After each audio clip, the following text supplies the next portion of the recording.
Biblia inamfunua Roho Mtakatifu katika uungu wake katika maeneo matatu. Eneo la kwanza ni kulingana na kazi zake anazozifanya katika ulimwengu alioumba. Eneo la pili ni kulingana na sifa zake alizofunuliwa kwazo, na eneo la tatu ni kulingana na majina yake ya kiungu. Tupo katika kipengele cha tatu, majina ya kiungu ya Roho Mtakatifu.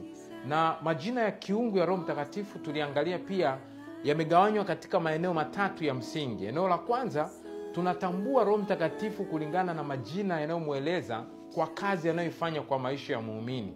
Kwa mfano, jina lake msaidizi, jina lake karama ya Mungu, ni jina ambalo anafunuliwa jinsi anavyotenda kazi katika maisha ya mtu. Lakini eneo la pili la Roho Mtakatifu katika majina yake ni kulingana na kazi zake za kiungu. Roho Mtakatifu anafunuliwa kwa majina ambayo yanafunua juu ya kazi zake za kiungu au utendaji kazi wake wa kiungu. Na eneo la tatu, Roho Mtakatifu anafunuliwa kulingana na asili yake ya kiungu. Kwa mfano, majina kama upepo, majina kama mkono wa Mungu, majina kama kidole cha Mungu, yeye anafunuliwa hivyo kulingana na asili yake ya kiungu na jinsi anavyofanya kazi katika ulimwengu huu.